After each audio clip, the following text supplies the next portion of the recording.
Dear students, Chamarajanagar ವಿಶ್ವವಿದ್ಯಾನಿಲಯದಲ್ಲಿ 2024-25ನೇ ಸಾಲಿನ PG programmes ಅಂದ್ರೆ ಸ್ನಾತಕೋತ್ತರ ಪದವಿಗಳಿಗೆ ಸಂಬಂಧಿಸಿದ ನೋಟಿಫಿಕೇಶನ್ ಹೊರಡಿಸಲಾಗಿದೆ. ಆ ನೋಟಿಫಿಕೇಶನ್ ಪ್ರಕಾರ ಪ್ರವೇಶಾತಿ ಅರ್ಜಿಯನ್ನು ಸ್ವೀಕರಿಸುವ ಪ್ರಾರಂಭ ದಿನಾಂಕ 8/8/2024 ಅಂದ್ರೆ ಆಗಸ್ಟ್ 8ರಿಂದ ನಿಮ್ಗೆ ಅಪ್ಲಿಕೇಶನ್ ಸ್ವೀಕರಿಸ್ತಾರೆ. ಮತ್ತೆ ಅಪ್ಲಿಕೇಶನ್ ಅನ್ನ ಸ್ವೀಕರಿಸಲು ಕೊನೆಯ ದಿನಾಂಕ ಯಾವತ್ತು ಅಂತ ಹೇಳಿದ್ರೆ 31/8/2024. ಸೊ ಇದರ ಬಗ್ಗೆ ಅವರು ಒಂದು ಮುಖ್ಯವಾದ ಮಾಹಿತಿಯನ್ನ ಚಾಮರಾಜನಗರ ವಿಶ್ವವಿದ್ಯಾನಿಲಯದವರು ನೀಡಿದ್ದಾರೆ. ಇದ್ರ ಜೊತೆಗೆ ಚಾಮರಾಜನಗರ ವಿಶ್ವವಿದ್ಯಾನಿಲಯದಲ್ಲಿ ಯಾವ ಯಾವ ಕೋರ್ಸ್ಗಳಿದೆ ಅನ್ನೋದನ್ನ ಒನ್ ಬೈ ಒನ್ ನೋಡೋಣ. ಈಗ ಚಾಮರಾಜನಗರ ವಿಶ್ವವಿದ್ಯಾನಿಲಯದಲ್ಲಿ ನಿಮಗೆ MA ಮೇಜರ್ ಆಗಿ MA Kannada, MA English, MA economics, MA political science, MA folk, MA master of social work ಅಂದ್ರೆ MSW. ಸೊ ಇದು MA ಆಯ್ತು ಅಂತ ಹೇಳಿದ್ರೆ ಅದ್ರ ಜೊತೆಗೆ ಎಂ ಕಾಮ್ ನಂತರ MSc ನಿಮಗೆ specialisation physics, chemistry, MSc mathematics, MSc computer science, MSc library and MSc information science. ಅದ್ರ ಜೊತೆಗೆ ನಿಮ್ಗೆ MBA ಮತ್ತೆ MCA ಇದು ಸಹ ಒಂದು PG ಪ್ರೋಗ್ರಾಮ್ ಅವೈಲಬಿಲಿಟಿ ಇದೆ. ಆದ್ರೆ MBA MCAಗೆ ಡೈರೆಕ್ಟ್ ಅಪ್ಲಿಕೇಶನ್ ಹಾಕೋ ಹಾಗಿಲ್ಲ. ನೀವು ಈಗ ಆಲ್ರೆಡಿ KEA ಥ್ರೂ ಎಕ್ಸಾಮಿನೇಷನ್ಗೆ ಅಪ್ಲಿಕೇಶನ್ ಹಾಕಿ ಎಕ್ಸಾಮಿನೇಷನ್ಗೆ ಅಪಿಯರ್ ಆಗಿ ನಿಮ್ಗೆ ಅದರಲ್ಲಿ ಏನ್ ಸ್ಕೋರ್ಸ್ ಬರುತ್ತೆ ಅವರು ಕೌನ್ಸಿಲಿಂಗ್ ಅಲ್ಲಿ ಸೀಟ್ ಹೆಂಗ್ ಅಲಾಟ್ ಮಾಡ್ತಾರೆ ಅದರ ಬೇಸಿಸ್ ಮೇಲೆ MBA ಮತ್ತೆ MCAದು ನಿಮ್ಗೆ ಸೀಟ್ ಅಲಾಟ್ಮೆಂಟ್ ಆಗುತ್ತೆ. ಮತ್ತೆ ಚಾಮರಾಜನಗರ ಯೂನಿವರ್ಸಿಟಿಲಿ 3 ಮೇಜರ್ ಡಿಪಾರ್ಟ್ಮೆಂಟ್ ಇದೆ: faculty of arts, faculty of science ಮತ್ತೆ ಫ್ಯಾಕಲ್ಟಿ ಆಫ್ ಕಾಮರ್ಸ್. ಇದರಲ್ಲಿ ನಿಮಗೆ ಎಷ್ಟು ಯೂನಿವರ್ಸಿಟಿ PG ಸೆಂಟ್ರಲ್ ಇದಾವೆ, ಎಷ್ಟು ನಿಮಗೆ ಅಫಿಲಿಯೇಟೆಡ್ ಕಾಲೇಜ್ಗಳಿದೆ ಅನ್ನೋದನ್ನು ನೋಡೋಣ. ಇವಾಗ ನಿಮಗೆ ಅಫಿಲಿಯೇಟೆಡ್ ಕಾಲೇಜ್ಗಳು Chamarajanagar first grade college, Chamarajanagar coed college ಅಂತಾನು ಪಾಪ್ಯುಲರ್. ಇಲ್ಲಿ ನಿಮಗೆ MA ಇನ್ ಪೊಲಿಟಿಕಲ್ ಸೈನ್ಸ್ ಇದೆ ಯೂನಿವರ್ಸಿಟಿ ಜೊತೆಗೆ. ಅದರ ಜೊತೆಗೆ JSS college for womens Chamarajanagar, ಇಲ್ಲಿ ನಿಮಗೆ MCOM ಅವೈಲಬಿಲಿಟಿ ಇದೆ. ಅದೇ ತರ JSS college for women Kollegal, ಇಲ್ಲೂ ಸಹ ನಿಮ್ಗೆ MCOMದು ಅವೈಲಬಿಲಿಟಿ ಇದೆ. ಇದನ್ ಬಿಟ್ಟು ನೀವೇನಿದೆ ಫ್ಯಾಕಲ್ಟಿ ಆಫ್ ಸೈನ್ಸ್ ಏನಿದೆ, ಆ ಫ್ಯಾಕಲ್ಟಿ ಆಫ್ ಸೈನ್ಸ್ ನಿಮಗೆ ಹೊರಗಡೆ ಯಾವುದೇ ಕಾಲೇಜಲ್ಲಿ ಅವೈಲಬಿಲಿಟಿ ಇಲ್ಲ.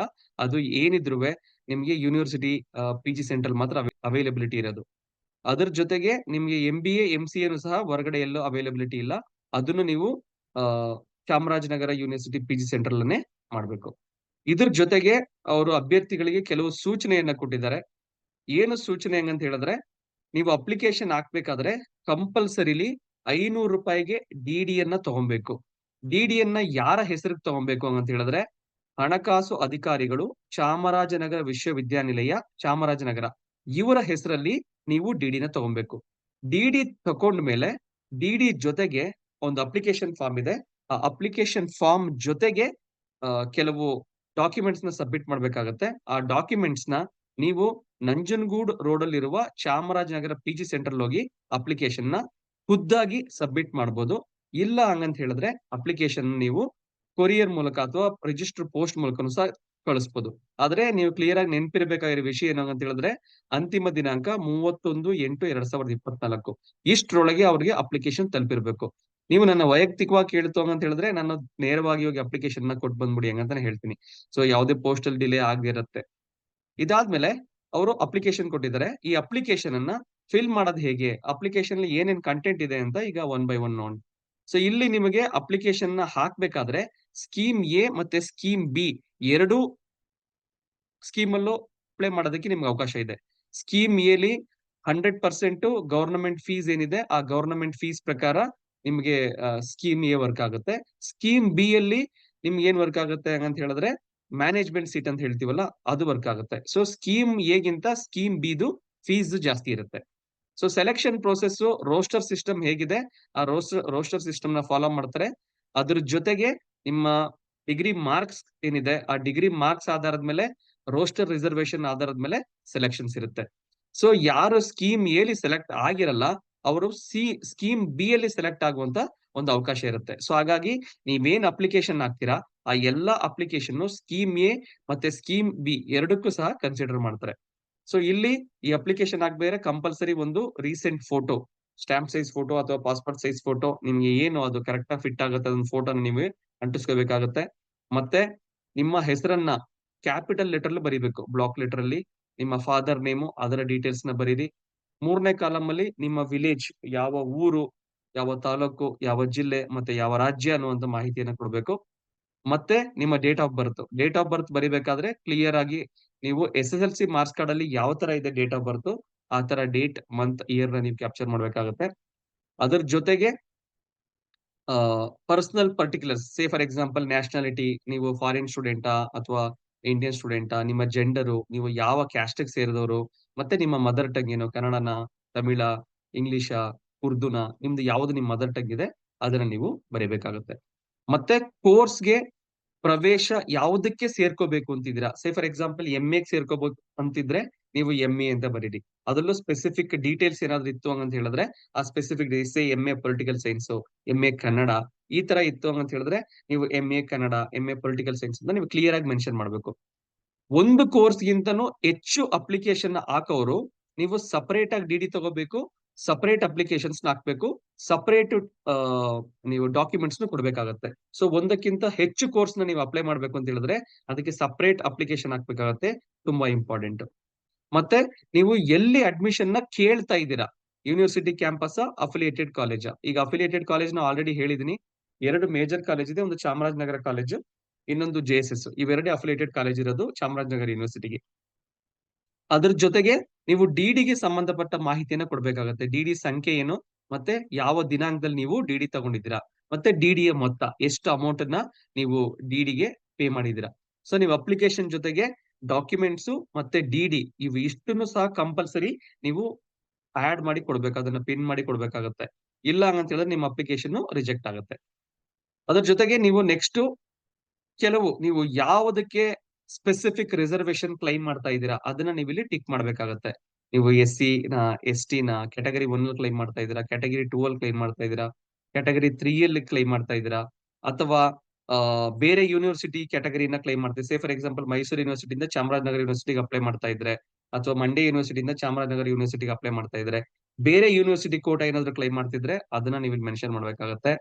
ಮತ್ತೆ defence ex serviceman quota ಏನಾದ್ರು ನೀವು ಕ್ಲೈಮ್ ಮಾಡ್ತಾ ಇದ್ದೀರಾ, ಮತ್ತೆ ಫಿಸಿಕಲಿ ಚಾಲೆಂಜ್ಡ್ ಕೋಟಾ ಏನಾದ್ರು ಕ್ಲೈಮ್ ಮಾಡ್ತಾ ಇದ್ದೀರಾ, ಕನ್ನಡ ಮೀಡಿಯಂ ಕೋಟಾ ಏನಾದ್ರು ಇದೆಯಾ, ಅಥವಾ ಫಾರಿನರ್ದು ಏನಾದ್ರು ಕೋಟಾನ ಕ್ಲೈಮ್ ಮಾಡ್ತಾ ಇದ್ದೀರಾ, NRI ಕೋಟಾ ಏನಾದ್ರು ಕ್ಲೈಮ್ ಮಾಡ್ತಾ ಇದ್ದೀರಾ. ಸೊ ಇದಕ್ಕೆ ಡೀಟೇಲ್ಸ್ ನ ನೀವು ಇಲ್ಲಿ ಟಿಕ್ ಮಾಡ್ಬೇಕಾಗತ್ತೆ, ಯಾವುದನ್ನ ನೀವು ಅಪ್ಲೈ ಮಾಡ್ತಾ ಇದ್ದೀರಾ ಅಂತ.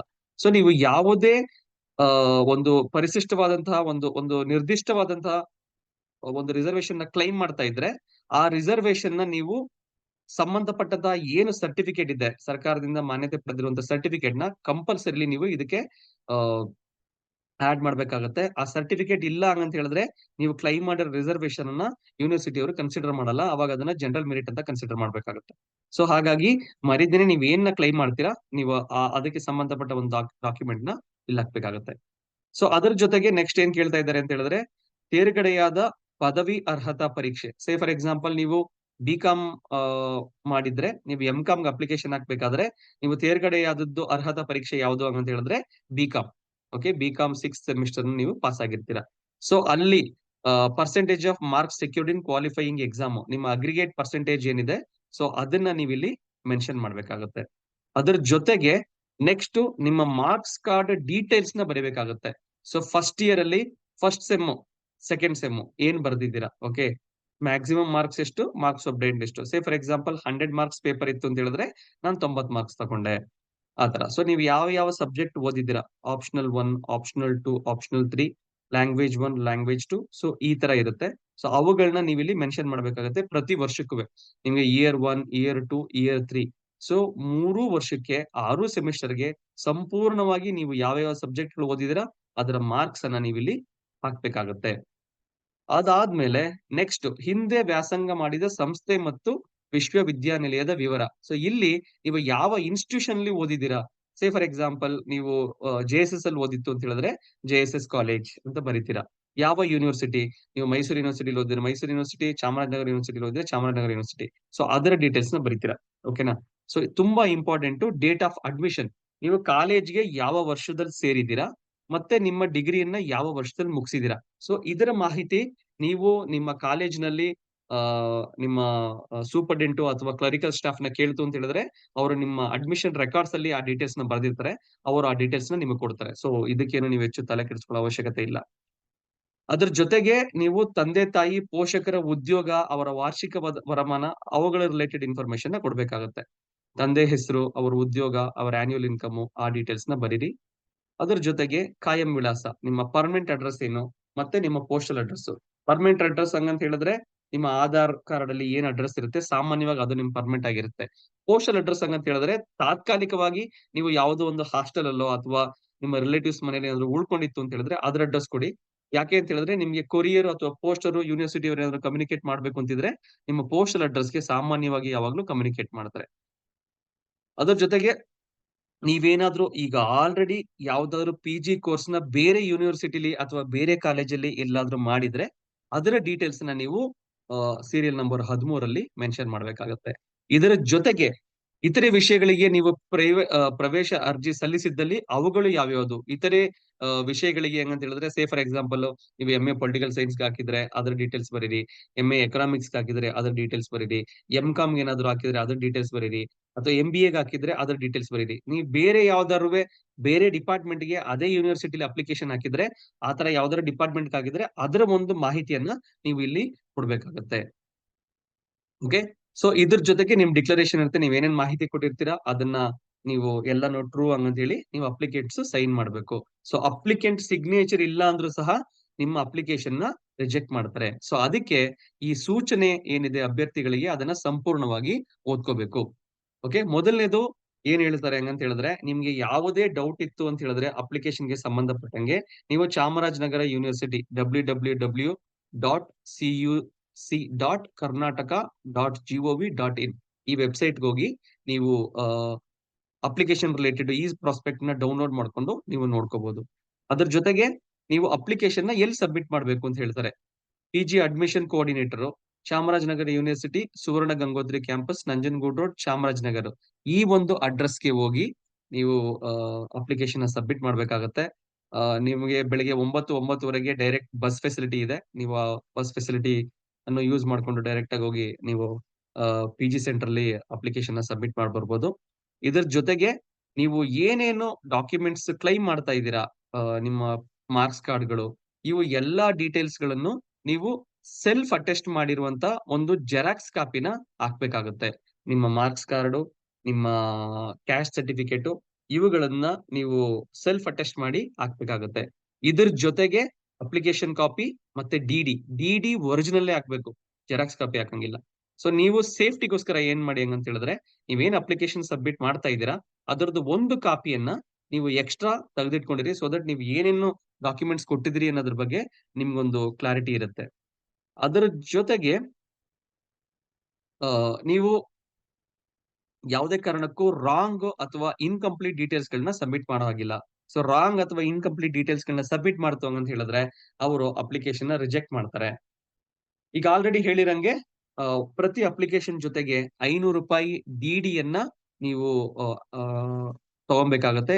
ಮತ್ ಇನ್ನೊಂದ್ಸರಿ ಹೇಳ್ತೀನಿ, ಡಿಡಿ ಯಾರ ಹೆಸರು ತಗೋಬೇಕು ಅಂತ ಹೇಳಿದ್ರೆ ಹಣಕಾಸು ಅಧಿಕಾರಿಗಳು, ಚಾಮರಾಜನಗರ ವಿಶ್ವವಿದ್ಯಾನಿಲಯ, ಚಾಮರಾಜನಗರ ಇವರ ಹೆಸರಲ್ಲಿ ನೀವು ಡಿಡಿನ ತಗೊಬೇಕಾಗುತ್ತೆ. ಸೊ ಇದಾದ್ಮೇಲೆ ಯಾರ್ಯಾರು ಸ್ಟೂಡೆಂಟ್ ಹೇಗೆ ಸೆಲೆಕ್ಟ್ ಮಾಡ್ತಾರೆ ಅಂತ ಹೇಳಿದ್ರೆ purely on the basis of merit. Okay. So ಏನು ಅವರು ಡಿಗ್ರಿಯಲ್ಲಿ ಮಾರ್ಕ್ಸ್ ಸ್ಕೋರ್ ಮಾಡಿರ್ತಾರೆ ಅದು, ಮತ್ತೆ ಯಾವ ತರ ಅವರು ರಿಸರ್ವೇಶನ್ ಕ್ಲೈಮ್ ಮಾಡಿರ್ತಾರೆ, ಇವು ಎರಡನ್ನು ಕನ್ಸಿಡರ್ ಮಾಡಿ ಅವ್ರಿಗೆ ಸೀಟ್ ಅನ್ನ ಅಲಾಟ್ ಮಾಡಲಾಗುತ್ತೆ. ಸೊ ಸ್ಕೀಮ್ ಎ ಮುಗಿದ ತಕ್ಷಣ ಸ್ಕೀಮ್ ಬಿ ಯ ಸೀಟ್ ಗಳನ್ನು ಸಾಮಾನ್ಯವಾಗಿ ಅಲಾಟ್ ಮಾಡ್ತಾರೆ. ಸೊ ಇವಿಷ್ಟು ಚಾಮರಾಜನಗರ ವಿಶ್ವವಿದ್ಯಾನಿಲಯದಲ್ಲಿ 2024-25ನೇ ಸಾಲಿಗೆ PGಗೆ ಅಡ್ಮಿಷನ್ ಬಯಸುವಂತಹ ವಿದ್ಯಾರ್ಥಿಗಳಿಗೆ ಕೊಡುವಂತ ಅತ್ಯಂತ ಮುಖ್ಯವಾದಂತಹ ಮಾಹಿತಿ. ನಿಮಗೇನಾದ್ರೂ ಡೌಟ್ ಇತ್ತು ಅಂತ ಹೇಳಿದ್ರೆ ನೀವು ಕಮೆಂಟ್ ಸೆಕ್ಷನ್ ಅಲ್ಲಿ ಕಮೆಂಟ್ ಕೊಡಿ, ನಾನು ಅದಕ್ಕೆ ರಿಪ್ಲೈ ಮಾಡ್ತೀನಿ.